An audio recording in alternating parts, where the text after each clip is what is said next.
So first what I'm going to do is go quickly through the prehistory, translated Korean literature in 60 minutes or less. It says Q&A at the end, but forget it, because this group is familiar with English. Jump in whenever you need to. Who am I? I'm an associate professor at Yonsei University. I run the ktlit.com website. I do various projects with LTI Korea, the Hanguk Munhak Panyakwan. Our last project was the Wikipedia project. We put up 350 web pages about Korean literature in 7 languages. I am an ex-marketer, so I tend to think of these things with a marketing brain. Before I came to Korea, I was the marketing director of a community college district.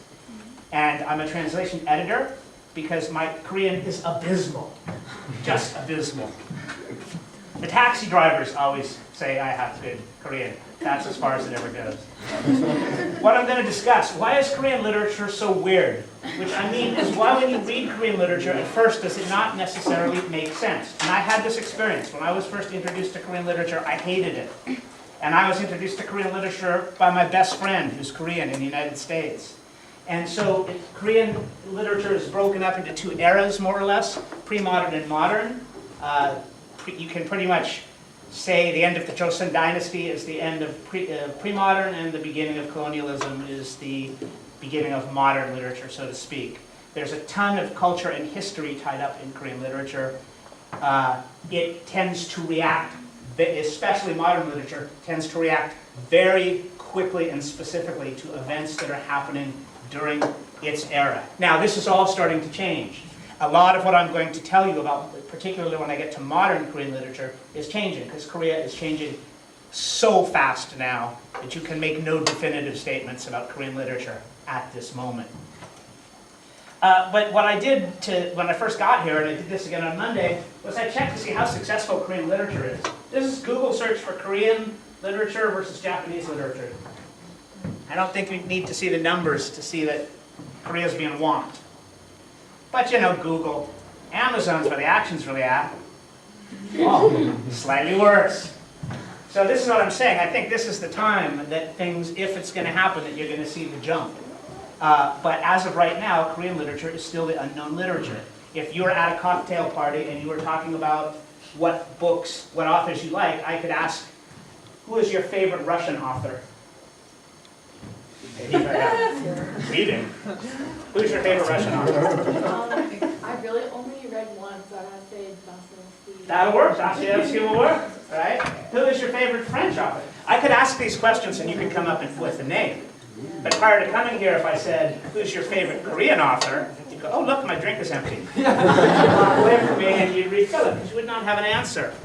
And so the marketer in me got me interested in this, and so I started reading all this stuff, and I realized that there are some cultural differences that affect how Korean writers write at any era, and how Korean readers read in any era, and in translation, they don't always come through. And this is based on, I don't know if you've shown this, this is based on a long comparison done by a Chinese woman who moved to Germany, who was attempting to compare the cultural differences between essentially Europe and Asia, and some very broad overgeneralizations, but as you read Korean literature, if you keep these in mind, they really help.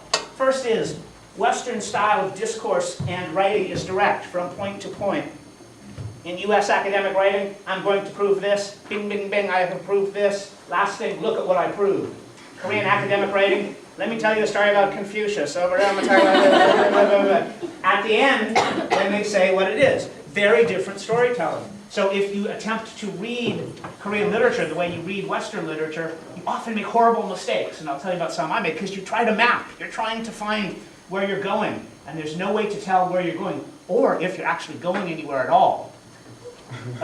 Because one of the things about Korean literature is it's often not about the ending. It's about the relationship in the story. Opinion, again, this is the mapping problem. We tend to think that we tend to divide things into right and wrong Westerners and not see opinions quite as, not see grays quite as well. And by the way, if you don't believe this, I'm going to show you a couple of studies in a second. And the Eastern, her theory was that Eastern thinkers tend to see things more relationally, which leads me to the lifestyle. You've all noticed the communality of the Korean lifestyle, right? The classes hang together, the ages hang together, the military units hang together, long past the time that people in the United States would be off doing some other damn thing at the bar. Did anybody here get to go on MT? Yeah, that's MT, right? Everyone's getting totally wasted and meeting everybody. And for us, this last MT was 2 weeks ago, 10 campus couples. That's a new record, right? Dongguk. You should have come to that Dongguk if you wanted to be lucky in love. But at the party in the United States, people just hook up by affinity, by difference. By difference. This is a cultural thing. The importance of the individual. Of course, you've all noticed this, right? We're loud, boisterous, rude Westerners because we are us. You probably all heard someone in the United States say, "Take me as I am," right? Love me the way I am. And that's also often combined with, "Why don't you love me?" Well, because the way you are is a jerk. But you have to love me the way I am.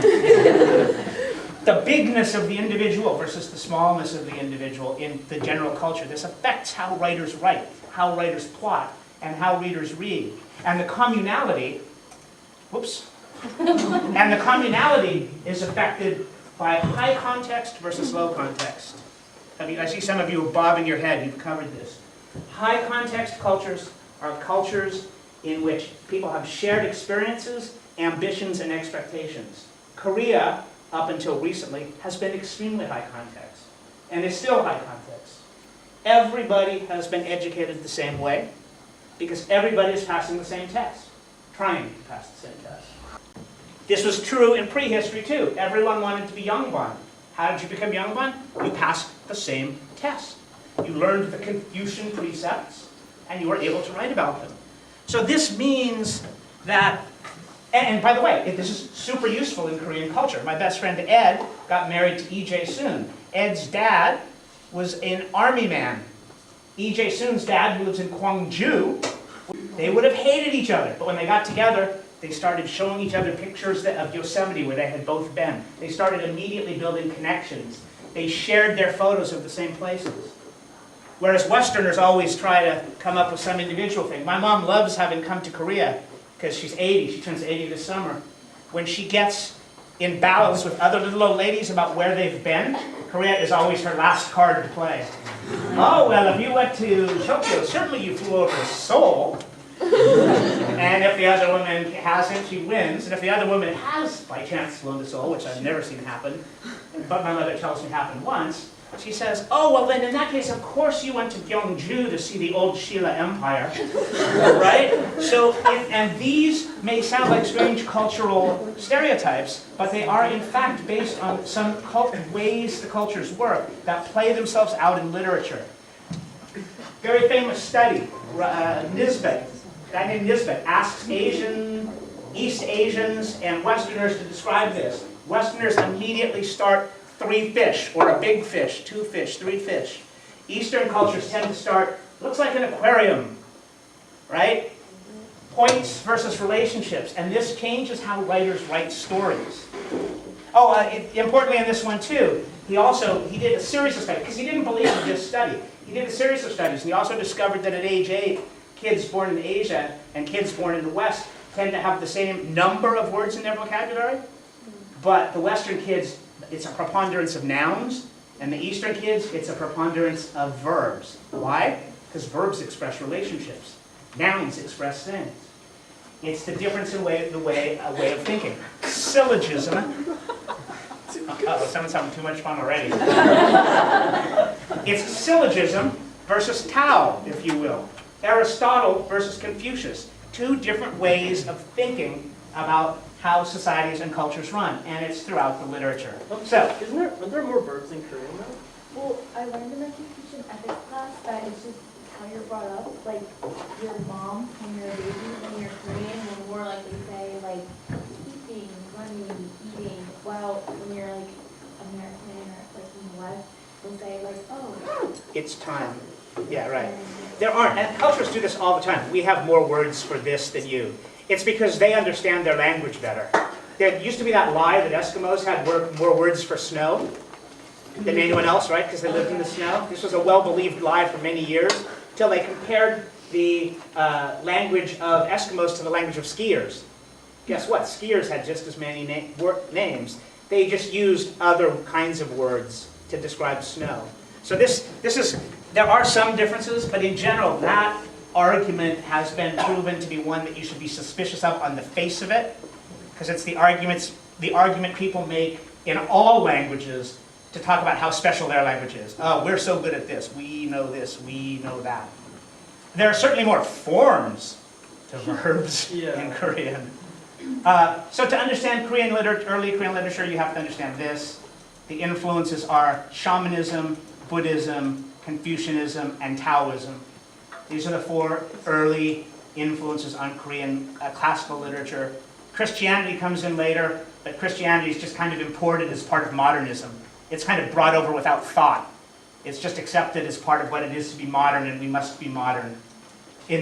So shamanism, you all know what shamanism is, right? You have the shaman is doing the gut. The gut is to mediate between the human beings and the spirit world, or the dead ancestors, or the whatever, to fix some problem or to bring some peace. It's a very active, very interactive kind of religion with a lot of activity. But then you have Buddhism. Buddhism was in all three kingdoms and Goryeo? I can never get the three kingdoms and the other one right. But Buddhism had a tremendous, tremendous effect.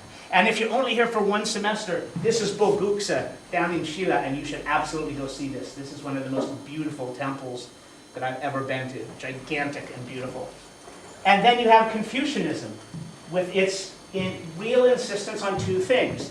The importance of education, which Western people sometimes overlook how important that is to Confucianism. And then the order of things, particularly the social order of things. And then Taoism. That's a picture of Lao Tzu, a statue somewhere in China that I stole from the internet. Because it looks gruesome. I would pray to it. So one of these is a very dynamic thing, shamanism. So underlying the literature, there's this initial very dynamic influence. And then after that come three influences that are very much more reflective and acceptive of things. And the culture starts to become that way. And particularly during the Buddhist and then Confucian eras, you get the very sort of rigid culture that Korea has, which adds up to a balance between emotionalism and control. There's always a question there. And also moral or dynastic codes underlying much of literature. In other words, when you sit down with a pen and a piece of paper, as a Korean author, you have rarely just been trying to think of something new and innovative.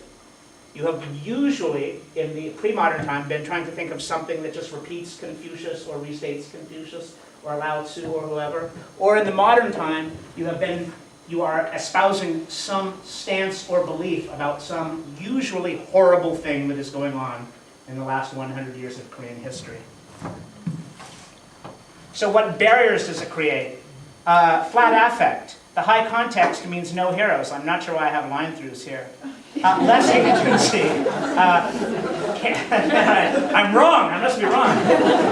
Less agencies. Characters are much more often, their behavior is much more often socially determined than internally, and oftentimes Korean characters, you don't know why exactly they're doing what they're doing. If you're a Korean reader, of course you know why they're doing what they're doing, because in a high context culture, you understand their behavior. They don't need to explain it, everyone knows it. This led to gatekeeping in the translation of works. Why, for 30 years, some of the translations really stank? Because the equivalent of Confucian scholars were choosing them. When Henry Gale, I think his name was, came to Korea in the 1900s, he famously learned Korean and explored its literature and got to a final point where he went to the Yonghwan and he said, you know what else I really like? I like folk tales and ghost stories. And the Yonghwan looked straight back at him and said, there are no such thing in Korea. Why? Wasn't high level, wasn't literature. It was of the people, stories of the people. Gale had to wander the countryside and meet people and talk to them. And Brother Anthony has just republished some of his works. This gatekeeping has meant that Koreans, a word you may hear, Koreans tend to want to translate things that are representative. And often things that are representative of Korea make no sense when translated into English. Awesome trauma levels also, because in modern fiction it's been related to what's really been going on, and since 1905 to basically 1980, things were horrible, and then slightly better, and now okay. It means that the stories there are very few ha ha ha ha Korean stories. If they are, they certainly aren't being translated. Now, modern, past 2000, some of this changes. Didacticism. Most stories are trying to either show you the rightness or wrongness of something. And little interest in character motivation, and plots are less important than message. Once you understand this, you can read these things, which sound terrible on the face of them. You can read Korean literature with a far better understanding. Then there's also bad translation. Translators have been getting better and better. Bad themes and genres have been chosen. Koreans have chosen to interpret things that they love that don't make sense in English. This is buckwheat season. This is buckwheat season translated into 5 different languages in one book. That may be the most useless thing a translator can do, right? Do one in each language in each country, and this story is beloved, even though if you read this story, by the end of the story, you will want to take the narrator and what is obviously his son and bang their heads together and say, "You are father and son, you idiots. Hug."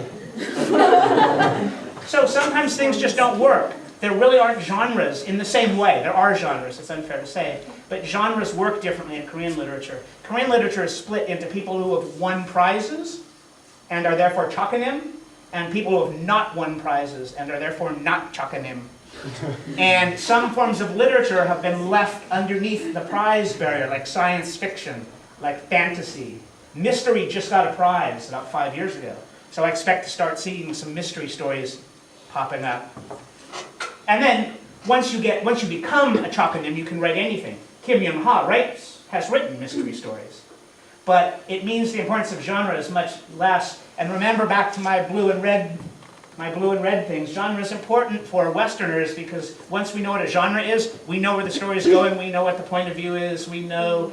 One of the reasons I loved Kim Young-ha, the book that finally turned me around, is actually this book, Photoshop Murder, because the first line of this book is, "Why do murders always seem to happen on Sundays?"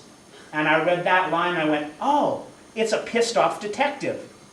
And I saw Humphrey Bogart in my mind, and sure enough, it was Humphrey Bogart. And I read that book, and I actually chased him down, and I forced him to have a beer with me, and we're friends today. So, anytime they tell you don't stalk someone, that's utter BS. Literality. You all know literal translations don't work.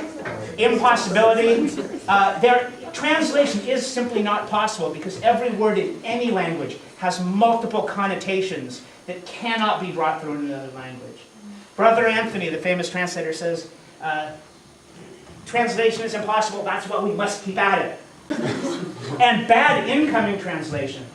Koreans have gotten a ton of horrifying translations from other languages into Korean, so their expectation when they translate out the other way is way below reality. And so, going back to the history, the time periods we're going to talk about. Classical went to the late 19th century. Modern goes from 1900 till now. Postmodern, we're still arguing. It has just begun. Literature, language dividing lines.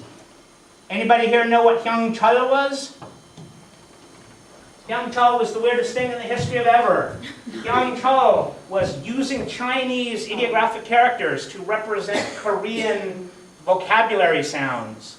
And this was the original language of literature, which quickly became Chinese because I think everyone realized Hyungchul was stupid. And then Chinese became, for Koreans, what Latin and Greek were for the Middle Ages in Europe, the language of the intellectual. If you did not know Chinese, and to become Yongban, you had to know Chinese, you weren't an intellectual, and if you weren't an intellectual, you could not write.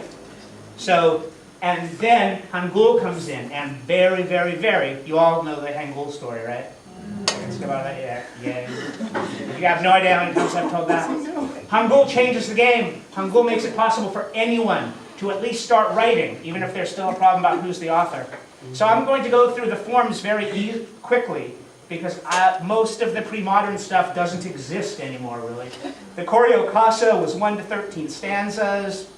It included refrains, and you should recognize the dynasty names here. We're going through this kind of dynastically. Informal, bolder, and often told by giseng, right? A kind of entertainment, body, earthy entertainment. My Korean students hate it when I compare gisang to geisha, but it's the best comparison I can come up with for Western culture because there's no exact thing. And I'm going to put this PDF up on ktlit.com, so I'm not going to read this poetry to you, partly because I'm a terrible poetry reader. But there's an example. Shijo comes in. Shijo still practiced. Shijo, this is when the Joseon dynasty comes in. And this is written by Yongbon. This is the beginning of the shift of literature up to you have to be an intellectual to do it. 3 lines of 14. These rules are almost always broken. When you read about Shijo, it's people trying to describe a rhythmic kind of poetry in syllables, which doesn't really work. So whenever you read Shijo, just what you should understand is that it's kind of like haiku with lines that are twice as long. A horrible, quick thing. Everyone here knows Yi Sun Shin, right? No? Oh, goodness gracious, you all fail your history test. Does that help you? Yeah. He is the admiral who famously... Don't hit her in the back of the head. You guys have a lot of energy for this late after a Korean language class. He was not only a great admiral who 3 times saved Korea from Japan, and then 3 times the government wanted to either kill him or exile him because they were afraid of his popularity. But the night before he finally defeated his final defeat of the Japanese, he wrote this Shijo. Shijo was something educated men, even generals, did. And the next day he died. This was his famous last battle where he was pierced by an arrow and he gave his armor to his son. So his son would so his son would look like him. So the other boats would think he was still alive and well and in charge. Interesting story. Joseon Kasa, free verse. Again, the rules don't matter, not based on stanzas. It becomes more narrative and more descriptive. Here's an example of a kasa. But again, it's not realistic. It's not about anything real. It's about thoughts. You can almost imagine a young bun stroking his beard and smoking his pipe and thinking, I must have important thoughts and write them down. Away, Peiko. Pansori. Pansori. Now, see, I hate pansori, so we're not on the same page. Pansori to me is like opera, but longer, louder, and more obnoxious. Right? But I mean, clever minds may disagree on these things. At any rate, and it's long, long narrative musical performances with the drummer and the singer. And the Kukri Kukchang has them every Saturday, I think, during the summer. They have them free for foreigner, if you're interested in this. They're abridged, I think. So finally we get to Korean classical literature is oral, therefore often poetic, Chinese characters, and full of the influences we just discussed. Classical prose comes in, tales of Kumo, and more importantly, Tale of Hongildong. Hongildong. Now this was probably written in Chinese, but the story floats around that this was the first prose actually written in Hangul. And it's a really important story, and he's a really important character. This has been turned into a drama, a musical. You can see it. It's been turned into a drama, a musical. When you die, who's a United States citizen here? U.S. citizen. When you die, if they don't know your name, what do they put on the tag on your toe? John Doe. Yeah, if you're a Korean and you die and they don't know your name, they put Hongildong. That's how much he's in the culture. You can sort of think of him as a Korean Robin Hood or a Korean rebel, except all of the rebellion he does is because he wants to get back in his family. Right? It's still a story of diaspora and return and getting back in the community. So Hangul, I'm going to skip over this. Normally I explain this, but you all know the story of Hangul. So can we go to our library and get classical literature? Of course not, because each dynasty comes in and makes a conscious attempt to destroy the cultural products of the previous dynasty.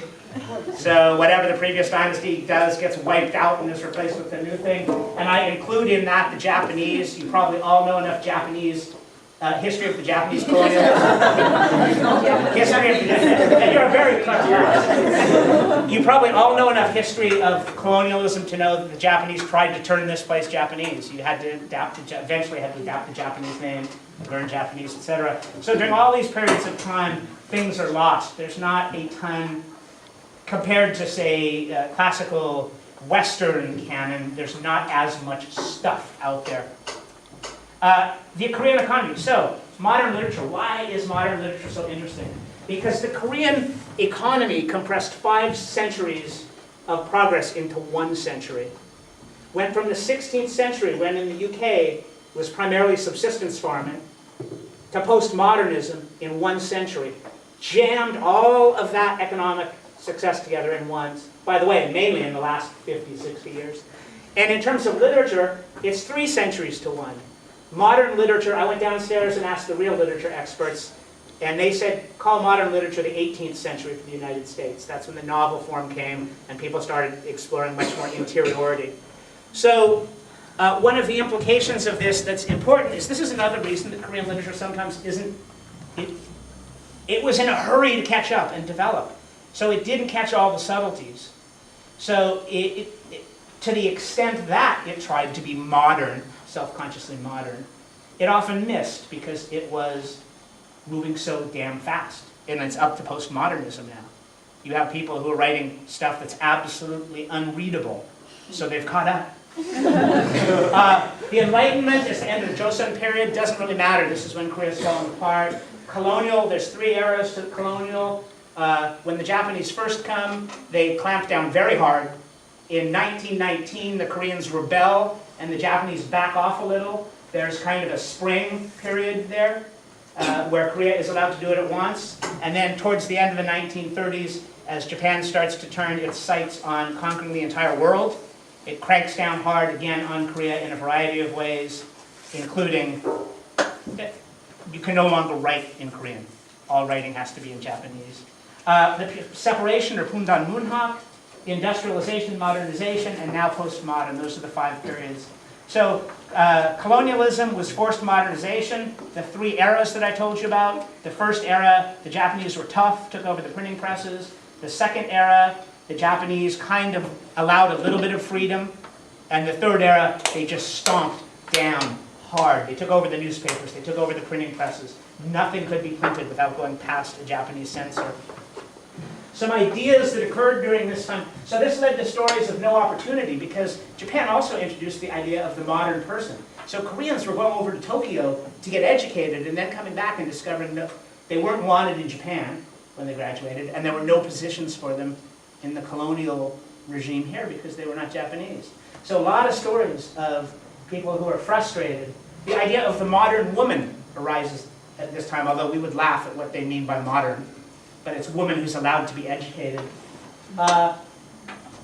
Nature stories become part of Korean literature at this time again because during the period that Korea clamps down, some authors choose to continue to write, but they can't write about anything they want to. All the subjects they care to write about will get them in trouble. So there's at least 3 stories I know of called The Mountain or Mountains, which are just stories of Korean men walking through the mountains looking at how beautiful they are. And this is partly because it's all that could be written. You had to write. If you wanted to be a writer, you had to write what could be published, with at least one notable exception that I'll talk about in a second. A massive change. Realistic fiction comes in. No more pondering, no more thinking big thoughts. Let's write about what really happens. And Hyun Ching-gon is one of those writers. He wrote A Lucky Day and Fire. A Lucky Day is a kind of a love story with a tragic ending. And Fire is a kind of a hate story with a tragic ending. But his most representative, I hate that word, Koreans love it, work is A Society That Drives You to Drink because it features a narrator who goes to Japan, becomes highly educated, comes back to Korea, has no chance to advance himself, gets tangled up in factionalism about why Korea has been taken over, why Korea has not modernized, turns to alcohol, and his undereducated wife wonders what's all wrong with him.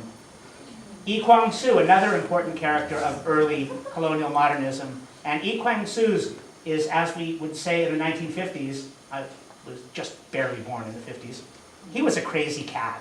From 1910 to 1919, he was the father of modern literature. And he wrote Heartless and adapted Western views, including free love, the revolutionary idea that you should be able to marry someone you loved. And Heartless is, if you're an incredibly brave person, this is Heartless. It's long and boring and terrible. And remember didactic? It's didactic, because at the end they make all their decisions, even though they have free love, their decisions are for the good of the country, not for the good of the love.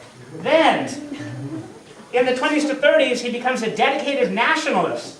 And he starts saying Korea is at blame. It's Korea's fault that we got here because we did not do what we should have done. We as Koreans failed to do what every other nation did. And this changes his way of thinking. So that, in 1942, when this picture is taken, he's converted to Buddhism and he's become a complete Japanese collaborator. Totally flipped over. He has decided that because Korea can't get rid of Japan, it seems like at that time, that Korea's only chance to modernize is to ally with Japan, is to become part of Japan. And he becomes part of the Pan-Japanese project. This ends poorly for him when the Japanese lose World War II, and he dies in 1950 or early 50s in a camp in North Korea. But he is the father of modern fiction, and quite probably a psychotic. Yi Sang did most of his work during the 30s. He was an architect and draftsman. He was arrested for thought crimes. He was also a poet. He was also trying to be modern, and he looked towards French modernism. These were two of his published poems. So you see Korean literature consciously trying to catch up, reaching out to the world, and just grabbing whatever elements it possibly can. But he's most famous for this. Nalge, Wings, which is a metaphorical story. It's a story about a man who's alienated, maybe schizophrenic, hermetically sealed life, is unaware of his situation, and longs to get wings and be free. What is it? It's a metaphorical anti-colonialization story, but it has to be metaphorical, because if he wrote it in any practical way, he would have been tossed in jail and, oh wait, they did that to him anyhow. Oh well, the Japanese, they were pretty mean. This is one of the classic stories. During the war, so then the war comes, World War II comes. This is really interesting. World War II and the Korean War, Koreans don't write about in big stories at all. There's no Catch-22. There's no Naked and the Dead. There's nothing like that. If there are stories about the war, they're small stories. They're stories about families that are separated, or they're stories about 4 men separated from their unit, or they're stories like drama. I was going to say drama queen, but that sounds terrible. Drama expert. It's the story of the town in the middle of nowhere that doesn't know there's a war and a U.S. plane crashes. Yeah. So stories like that, stories that are in the war but aren't really about the war. So it's a mystery, and I've never had a Korean explain this to me, because every other country that's ever had big wars like this has at least one sweeping epic, that covers the whole war and talks about all the issues. And Korea seems to not have that. So boom, that just gets skipped over, and we go to separation period, Pundan Munhak. And one of the best stories, Hwang Sun-won. Hwang Sun-won is a great author, and a lot of translations, is cranes, hak, right? Symbol for the Korean people. 2 friends who get separated on different sides of the war and come back together and have a chance to remember together their childhood, and has actually a relatively happy ending. Descendants of Cain, similarly. Jo Jung-rae's The Land of the Banished. An awesome story for Westerners if you're looking for something to start to read, because it tricks you twice. It starts out as one kind of story, goes to another kind of story entirely, and then at the end actually makes you feel sympathy for a horrible, horrible man. A really good story. By the way, I should say about these books, if I run out of time at the end, bilingual. Summary, biography of the author's life, summary of the historical and cultural era that this is in, and critical response. This collection, there's 60 of these books now in 4 different collections. This collection is currently the way to get into Korean modern fiction. If you're going to stay here a while, buy them here up at Hank's bookstore by Gyeongbokgung, because they're more expensive on Amazon than they are here. But it's an awesome story about this topic. And Hyunkyangchi's Suni Samchon, I think I brought that. Did I bring Suni? People forget, it happened on Jeju as well. There were massacres in Jeju. This is the story of a woman, the sole survivor of one of those massacres, and her family coming together after her death. Again, bilingual, a great thing. And Hwang Sak-yong's The Guest, a more modern telling. I brought it, but I don't think you need to see every book cover. Hwang Sun-won is, to me, Korea's Dickens. He's a writer, a novelist, and a poet. He began in the colonial period, and one of the great things about him was he refused to write in freaking Japanese. In the mid-1930s, when the Japanese said, you will adopt Japanese names and you will write in Japanese, he said no, and he went in hiding. And that does not sound remarkable now, because Korea has its independence, but that was remarkably remarkable then, because there was no hint Japan was ever going to, no one in Korea had any clue Japanese dominion was ever going to cease.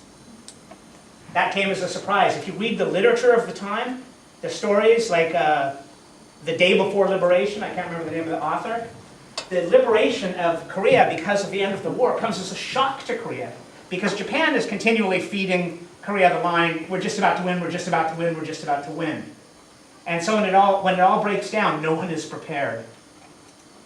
And so those are the stories of separation and anguish and agony, and you can find hundreds of those translated if you look far enough. Then the Miracle on the Han. You all know the Miracle on the Han. I don't need to explain it. Zimbabwe to now. Leads to a different kind of literature. The Miracle on the Han, there is no real political opposition, or no useful political opposition at the time in the political structure, because the political structure is created in such a way you can't have it. So literature becomes that opposition. And you get stories like Chosei Hui's The Dwarf, which I'll talk about in just a second. You get Yoon Hoon-gil's The Man Who Was Left as 9 Pairs of Shoes. As some people are becoming incredibly rich, some people are becoming incredibly poor and being forced out. And the literature tends to focus on the people who are being dispossessed. And the last story I have here is going to be, Young Guija's A Distant and Beautiful Place. The Dwarf is a horror story. Young Guija's A Distant and Beautiful Place is a story about the same economic pressure, but it's told in a much nicer way if you like stories of families who are just kind of frayed around the edges. But it all tells the same story, that the Miracle on the Han came with a real price to the Korean people. And at this time, this was somewhat dangerous to write. I can't remember his name. A writer wrote a book called, was it called just called America? And it was about a man who was about to be killed by the U.S. Army for disagreeing with U.S. Army policy. And he didn't publish it at this time because he knew it would be dangerous. Someone got their hands on a copy of it and sent it to North Korea. North Korea published it in a North Korean journal. They speak the same language. It didn't take the South Korean government long enough to figure out who this was, and he was immediately tossed in jail. Right? So this was dangerous stuff at this time. And how many of you know poet Go-eun? Famous poet Go-eun. Go-eun, every year the Nobel Prize, his name comes up. He went through all this stuff too. Whoops, wrong direction. The politics too. There are some works about the politics. Chae Yun's There a Petal Softly Falls is a almost psychedelic, surreal retelling of the aftermath of the Gwangju massacre. Another place I would recommend you go if you have time on weekends, go down to Gwangju and go down to the memorial to get a sense for how the Shigol, some of the Shigol feels about Seoul to this day. Straight Lines and Poison Gas, an absolutely horrific story. This guy has been published twice in English, and both of his stories are just horrible stories of trauma. I love them. About the psychological damage that it does to always have to be at war with your government, and thus always have to be afraid of your police and your army. And Gong Ji-young's Human Decency. Was that yours? No. No? Okay. Mine's Dreams. Oh, Dreams, okay. So Chosei Hui's The Dwarf is a Yeonjak Sosol. It's a collected, this is a feature of the fact that literature used to be often serialized. So it's a series of short stories that connect into one bigger story. It's actually about 11 stories that comprise 3 other stories that link, to tell one story, and it tells the story, as I said, it's horrific. The son turns into a murderer, the daughter turns into a prostitute, the father, the dwarf, loses his job and commits suicide, and I can't remember what happens to the mom. Sounds a little bit like Crime and Punishment. It's, yeah, it's that fun. It's actually really well written. It's kind of frustrating to read though, because again, the linearity of, going back to that first thing, the linearity of Western literature normally causes us to identify when narrator shifts, but in this work, narrator shifts are never identified. You often find yourself 3 paragraphs down the road going, what? They're not talking about the same, you have to go back, back, back. One of the reasons, I don't really have time because I've got about 10 minutes, one of the reasons that Please Look After Mother was so successful was it was radically retranslated to be linear in a Western way, on purpose. And they rewrote it for the Western audience. They changed the order of things. They added details that didn't exist in the original. They changed things, changed things, changed things. It's a different book in English. And at any rate, the other point is that the government was forcing this. So the modern period. Whatever happened to the guy in the elevator is the second story in this book. And it's hysterical. No One Writes Back by Jung Un Jin. This just came out. My wife is reading it and she wouldn't let me have it. This is actually, she always lets me have it. She killed me. Yeah, thank you, ladies and gentlemen. I'll be here till Thursday. Tip your waiter. It's this series. This is longer fiction and not bilingual. But the No One Writes Back is absolutely awesome. It's a story of a man traveling Korea with his dog, and and he meets strangers and he writes letters to them. And no one is writing him back. And he just keeps traveling and writing. And now he's finally writing his parents and his family.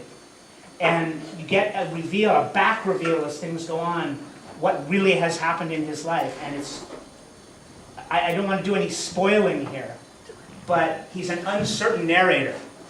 And so as the story goes on, you start to learn and sense more and more about something else is back there.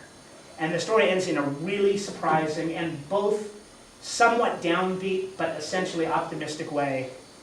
And it's a story that if I were asked by someone what short story to start with, I would say, please begin with Photoshop Murder because you will understand all of its conventions. But if someone asked for a long novel, I would say No One Writes Back. So at any rate, these are 2 examples of modern fiction catching up. And most of the authors I'll talk about in a second. Then Yoryu Chaka. You want to piss off a Korean female author? Call her Yoryu Chaka.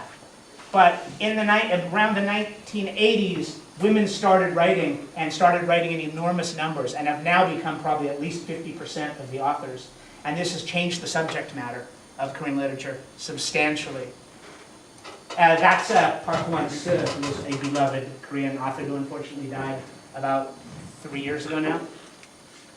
And around the turn of the century, there were 4 female famous writers. One of them ended up dying broke on the street. One of them ended up in an insane asylum. One of them ended up retreating to a Buddhist monastery. And I can't remember what happened to the 4th one.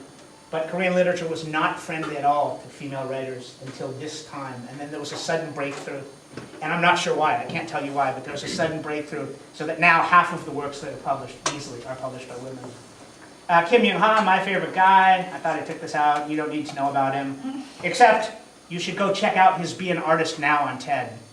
He does a speech on TED that's awesome. It's in Korean, but it's also subtitled in English. And his second story is The Elevator. It's a day gone wrong. It's in this book. Everything possible goes wrong.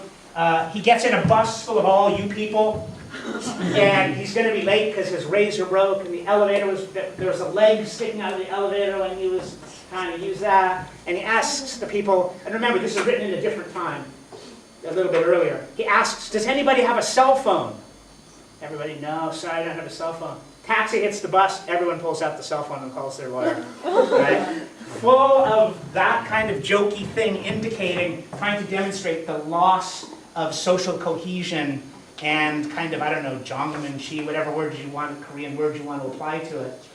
Quite funny. Both in this book, awesome book. And funny. which is very rare. And, as I showed you, 2,436, I can't even say that number. This was the picture I had when I posted it. It's gone up. It's gone down, actually, to this now, I think. This was yesterday. Why is it so expensive? Because of the many books that were published in Korea and translated, most never went anywhere. There's the very famous story of an author whose name I can't mention. That author told me this story of going up to Paju Book City, and they said, we will publish 5,000 copies of your book. And that's unheard of, an initial run of 5,000. And the author, who will not be named, said, that's awesome, where are you going to sell them? And the publisher said, sell them? That's what we're building the basement for. Right? They just translated them and put them away. They've never reached overseas. Nielsen, which is the same thing that does the TV rankings, I do research, this marketing thing. You can go on Nielsen and you can see that many of these books don't even appear. They are unknown to have been published. What's changed that actually is Amazon. Because now it doesn't have to be a Nielsen. Now anybody can list anything. But, and also they're just old. They're running out. You know, people throw them out. No one bought them. Are ebooks changing this at all? Yes and no. Currently, in older literature 50 years and old, which is the copyright, yes. People like LTI Korea are now translating that and putting that up for free. Some authors, Bae-Soo-ah just did a deal with Little Green Apples, and it just came out.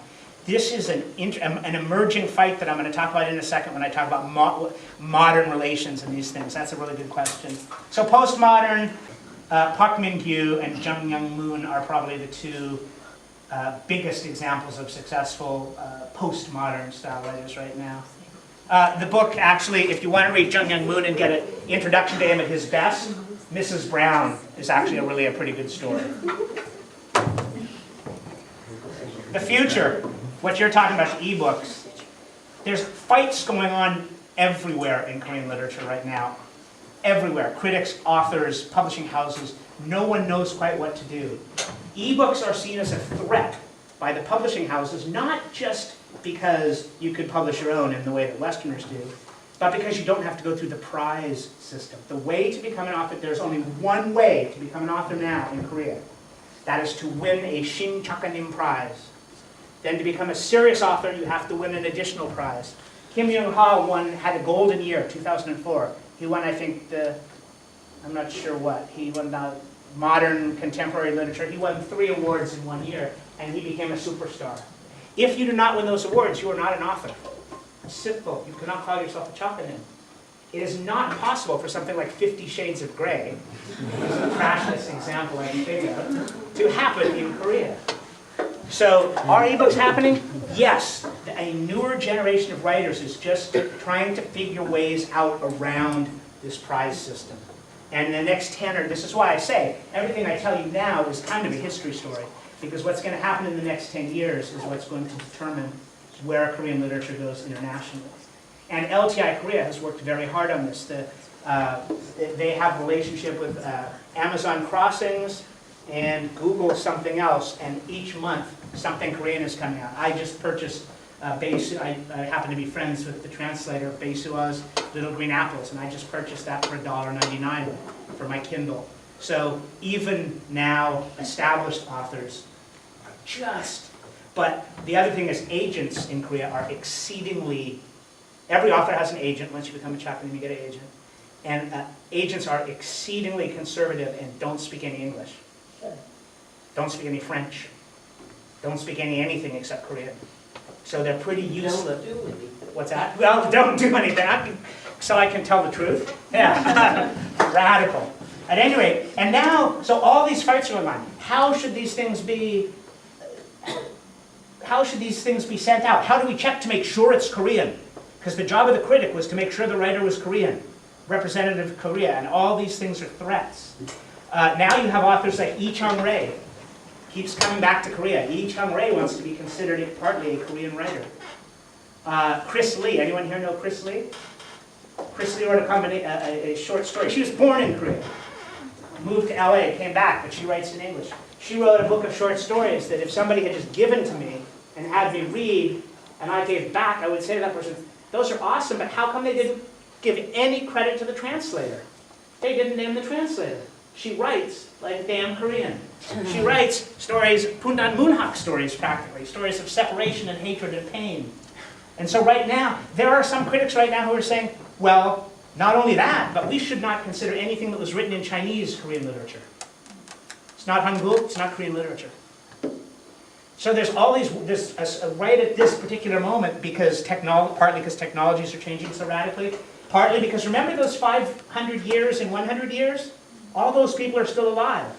The people who are running this country right now are the people who were subsistence farmers. You have 5 completely different generations of people in Korea, I'm sure you've noticed. So the age social stratification is mind-boggling. Younger authors are doing entirely different things. Internationalization. And then the other thing that's going on is this is in the context of Korea wanting to internationalize so badly. They want a Nobel Prize. Every time the Nobel Prize thing comes up, Go Eun's name shows up in every newspaper. But they have this kind of conflict. They want the critics or the nationalists, they want this international recognition, but they don't want to move anywhere for it. Right? And by the way, there's going to be a problem. If Go Eun doesn't get it, Korea's hosed for at least 20 years. Because you have to be a live author, you have to have a large body of translated literature, and you have to be old, and preferably a male. Just looking statistically at the Nobel Prize. And Korea has none of that coming down the pipeline. So Go Eun is, I would guess, is Korea's last chance for 15 or 20 years. It was bad news for Korea last year. I hate this is the marker of me. It was bad news for Korea last year when China won again, because the Nobel Prize also tends to try to move around the globe to show how international it is. So it's unlikely they will come back to Asia. Go Eun is a very healthy man, but he's 80. Nationalism in literary production, there's this fight. Should we only produce things that are Korean, in quotation marks, representative, and what does that mean? And 3 writers who are unbound are Kim Young-ha, Kim In-suk, who I highly recommend, and Park Sang-ryung, who writes, he's only had one thing translated in Korean, but it's in one of these series, if you get them, and it's one of the most amazing stories I've ever read from a Korean. It's about the death of Judas, told in a way that you would never believe. Funny humor, not so much. Chae-man-sik, some of the collaboration fiction, and any North Korean fiction is funny because it's so stupid. Romance tends to be tragic. The Scorching Heat, Descendants of Cain, Flower with 13 Fragrances. Flower with 13 Fragrances is a beautiful story, a love story and a fable that will make you feel better. You will feel better after you read it than before, which is not always true of Korean literature. And also in terms of being translated, Korean literature is not sexualized enough to be successful in translation to the West, because you don't have that Sex in the City ending where, they're in the bedroom in the penthouse with champagne and condoms and panties flying and whatnot. So until that changes, you're probably not going to see much romance fiction coming from Korean into English. Modern to postmodern, Kim Young-ha, Park Min-hyu, Shin Kyung-suk, and Jang Woo-jin. I mentioned all these people. You all know Shin Kyung-suk. Collections.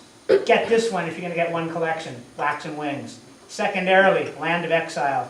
Tertiary, modern Korean fiction and anthology. But Wax and Wings above all the others. That book. Multi-volume collections. I showed you the Dalkey LTI ones. Those are these. There's 10 of them that came out this year, 5 coming out next year. The Asia publishers, I don't know when they're going to stop. They don't ever announce anything. Just all of a sudden there's 15 new books. They show up at Hank's, and I have to buy them. And then the Ji Moon-dong books, because that's how you're going to retire, right? You're going to retire by owning, where did I put it? Uh-oh. I lost my retirement plan. Oh, there it is. These books are worth getting because they were one of the first efforts to comprehensively, there's 25 of them, it was one of the first efforts to comprehensively translate Korean modern fiction from the colonial times all the way up to, I think this was in 2001. And no one writes back. Notice on the book cover that they used on Amazon, they misspelled his name. Awesome, huh? And then these books, you practically can't find on Amazon. There's still a hookup problem, definite hookup problem. For women's literature, Words of Farewell, stories by Korean women writers. Questioning Minds is better. Questioning Minds is the one you should get.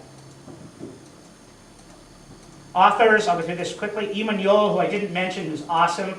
Park Won-seo, Chae Yun, Hwang Sun-wan, Kim Young-ha, and Yi Seung-woo, who's big in France, if you can read French. He gets introduced that way to Korean audiences, and he gets angry if you say that. He's more popular in France than Korea. And the first thing he says in his speech is, "No, I'm not. You love me here too." Resources. All the literature that's free. If you go to www.ktlit.com, I have on my side menu a link, and it's still not complete, but it's to probably 200 free pieces of Korean literature online, PDFs, texts. Some of it I take from Brother Anthony, Anson Jae's homepage. The Korea Journal has things in PDF form, unfortunately scanned, so kind of hard to read. LTI Korea website has 20 classic works that you can download as PDFs or to your iPhone or iPad. And then, of course, if you go to www.ktlit.com, I have links to all of these things. That's what my site is an attempt to be. And the Korean Film Archive has put up a bunch of films based on these books that you can stream for free, some of which are really worth checking out. Here's where you can find me. I'd like to thank you for this going a little bit long. Thank you. But